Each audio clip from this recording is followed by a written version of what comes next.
Bulldozer चलेगा, bulldozer चलेगा, अपराधियों के घरों पे चलेगा, 100% चलेगा। मेरा एक ऐसा वीडियो रिकॉर्ड कर लिया और मुझे ब्लैकमेल करना शुरू किया पुलिस बन करके कि सरपंच साहब बचा लेंगे, प्रधान साहब बचा लेंगे, कोई जनप्रतिनिधि बचा लेगा, कोई प्रभावशाली व्यक्ति बचा लेगा। तो वो गारंटी तो मैं एसपी साहब अपनी तरफ से दे रहा हूं आपको कि कोई नहीं बचा पाया। सभी सरपंच साहब, प्रधान साहब, मौजूद सम्मानीय लोग हैं, सभी को मेरा प्रणाम। शिकायतें कई तरह की आ रही हैं और अभी नीमला वाली बात भी इन्होंने की। मैं इतना ही कहूंगा कि सबका नंबर आएगा, सबका नंबर आएगा। नंबर आने में कोई जल्दी कोई देर से आएगा, पर सबका नंबर आएगा। मैं ये भी कहना चाहूंगा कि बहुत अच्छा लगा सुन के मुबीन साहब ने बोला और हमारे अकबर साहब ने बोला कि साहब जब साइबर अपराधी को उठा के लेके जाती है पुलिस, तो हमारे आसपास के कुछ निर्दोष बच्चे भी उठा करके उनके साथ चले जाते हैं। अच्छा लगा कि जब निर्दोष के साथ कुछ गलत होने पे आपको दर्द हो। मैं चाहता हूं ये दर्द बढ़े। जिन निर्दोषों के साथ जो यहां हमारे बच्चे कर रहे हैं, सारे नहीं, जो भी हैं, आप जानते हो बहुत अच्छे से कौन क्या कर रहा है, मुझसे बेहतर जानते हो, आप यहीं पर रहते हैं। उन निर्दोषों के साथ जो हो रहा है उसका दर्द आप तक पहुंचना चाहिए।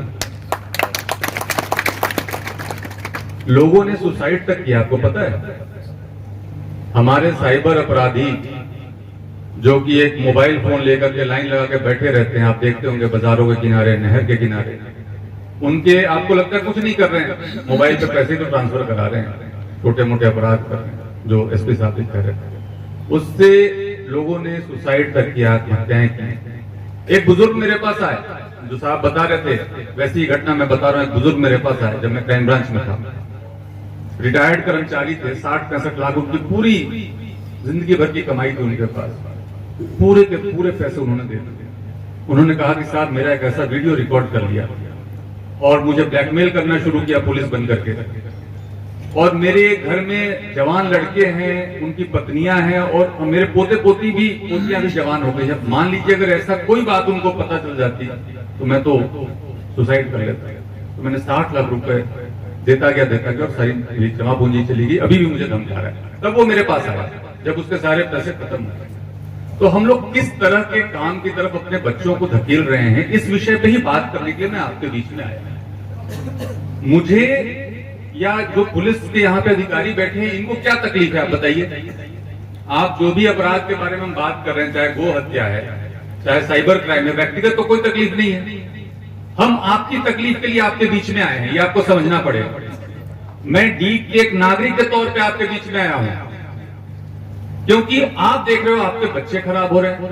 वो खराब बच्चे आपकी महिलाओं को खराब कर रहे हैं, आपके पड़ोस में जो लड़कियां उनको खराब कर रहे हैं, जैसा आप बता रहे थे। उन बच्चों के कारण वो निर्दोष भी परेशान हो रहे हैं, जो आप कह रहे हैं कि रातों में पुलिस इनको वेरीफाई करने के लिए ले जाती है। तो उसकी जड़ में तो जाना पड़ेगा ना, कि आखिर ये उद्भव कहां से हो रहा है, उत्पन्न कहां से हो रहा है, और उनके लिए हम क्या कर रहे हैं। अगर हाथ उठा करके हम यहाँ पे पूछे कि कितने लोगों ने खुद साइबर क्रिमिनल्स की सूचना पुलिस तक जाके दी है, तो शायद यहाँ 5-10 से ज्यादा लोग हमें नहीं मिल पाएंगे। हम आगे बढ़ के उनके बारे में नहीं बता पाए। मैं चाहता हूं कि हम बताएं, आगे बढ़ते बताएं, और साथ में उनको भी बताएं कि पुलिस तुम्हारे साथ जो कुछ भी करेगी कानूनन तौर पे, उसमें हम बीच में कहीं आने वाले नहीं है। आप ये सोचो कि सरपंच साहब बचा लेंगे, प्रधान साहब बचा लेंगे, कोई जनप्रतिनिधि बचा लेगा, कोई प्रभावशाली व्यक्ति बचा लेगा, तो वो गारंटी तो मैं एसपी साहब अपनी तरफ से दे रहा हूं आपको कि कोई नहीं बचा पाया।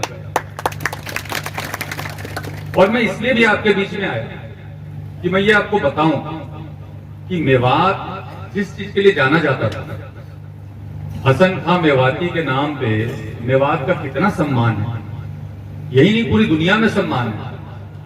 और जो बता रहे थे एक भाई साहब मेरे यहाँ पे, कितना ब्रेन है यहाँ पे। यहाँ के आप मैकेनिक्स को देख लीजिए, यहाँ के ड्राइवर्स को देख लीजिए, इवन जो अपराध कर रहे हैं उसमें भी अगर आप केवल उसके ब्रेन के पार्ट को देखो, टेक्निकल पार्ट को देखो, तो कितने शार्प हैं बच्चे हमारे। और उनको हम सही दिशा नहीं दिखा पा रहे। जिम्मेदारी किसकी है? आपकी और हमारी। तो हम बीच में बैठ करके ये बात तो करें कि हम इनको कोई दिशा देना भी चाहते कि नहीं देना चाहते। अगर हमें लग रहा है कि अपराध से आने वाले पैसे से फायदा बहुत है, मकान बड़े बन रहे हैं, दुकान बड़ी बन रही है, गाड़ियां बड़ी बड़ी आ रही हैं, तो मैं आपको ये भी बताना चाहूंगा कि आने वाले समय में न तो वो दुकान बचेंगे न तो वो मकान बचेंगे, और गाड़ियां तो शायद नहीं बच रही। एक एक काम पीछा करेंगे। बुलडोजर चलेगा, बुलडोजर चलेगा, अपराधियों के घरों पे चलेगा, 100% चलेगा। हम चाहते हैं कि उसके पहले हम लोग ऐसे कदम उठाएं कि जो बच्चे अभी इससे दूर है कम से कम वो उसकी तरफ आकर्षित नहीं बने।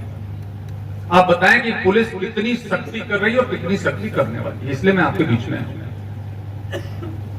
और मैं किसी भी तरीके से किसी का नुकसान, किसी का बुरा नहीं चाहता। जो शिकायतें थी कि साहब हमें वेरिफिकेशन के नाम पे परेशानी होती है, कतई हम नहीं चाहते। हम क्यों चाहेंगे? आप सोचिए, जब पुलिस किसी के घर में घुसती है तो वहां की महिलाओं की क्या स्थिति होती है? आप सोचिए जरा। जो माताएं होती हैं वहां पे, जो बहनें होती हैं, वो किस तरीके से बेचारी अपनी इज्जत को बचा के कहीं किसी कोने में दुबक रही होती है, छुप रही होती है। क्या देख के अच्छा लगता है हमें? बिल्कुल भी नहीं लगता। लेकिन वो जो नालायक जिसके कारण ये स्थिति आ रही है, उसको पकड़ के, कान पकड़ के हम कभी पुलिस को देके आ रहे हैं क्या? इसके लिए मैं आपके बीच में मैं ये अपेक्षा करता हूं कि आज के इस बैठक, इस मीटिंग में हम ये तय करके उठे कि जो लोग भी हमारी पूरी कौम को खराब कर रहे हैं, जो लोग भी हमारी पूरी नस्ल को खराब कर रहे हैं और पूरे देश दुनिया में हमारी बदनामी करा रहे हैं मेवात के नाम पर, उस बीमारी को हम यहां से दूर हटा कर रहेंगे। गो हत्या और गो तस्करी आप बता रहे हैं कि 80% कम हो गई, 90% कम हो गई, बहुत खुशी की बात है। गो हत्या के पक्ष में भी कई लोग अपने तर्क दे जाते हैं। कभी कभी कई बार आपने सुने होंगे, कुछ ऐसे भी ख्यालात रखने वाले होते हैं, देश विदेश के होते हैं, कई बार भारत के नहीं होते, कि भाई खान पान की सबको छूट है, कपड़े पहनने की सबको छूट है। ठीक है, छूट है, लेकिन जो इस देश का कानून है, जो इस देश का संविधान है, जिसके कारण हम लोगों को आजादी के साथ रहने की ताकत मिली है, अधिकार मिला है, क्या हम उस कानून को नहीं मानते? क्या हम ये बताना चाहते हैं? जो हमारे देश का कानून है उसको हम नहीं मानते?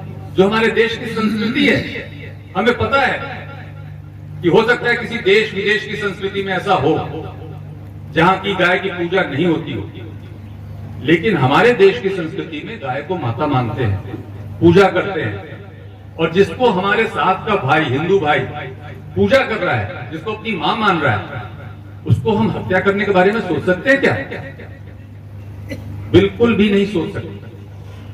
हम न सिर्फ अपने धर्म की इज्जत करते हैं, बल्कि हम यहाँ पे जितने धर्म रहते हैं उन सभी की इज्जत करते हैं। यही तो भारत की पहचान है।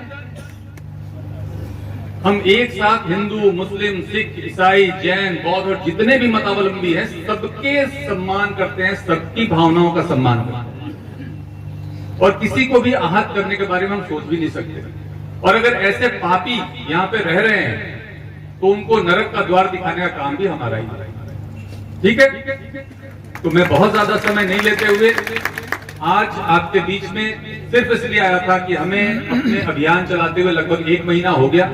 मैंने सोचा कि कार्रवाई का असर भी गया है क्षेत्र में, और एक बार मैं चाहता हूं कि आप लोग भी इसके असर को दोगुना चौगुना करते हैं अपने अपने क्षेत्रों में जाकर के, हमारी बात पहुंचा करके, समझा करके, जिससे कि हम इसको जड़ से खत्म करें और मेवात का जो वैभव है, जो इतिहास में सम्मान है, उसको वापस लेकर के। जय हिंद।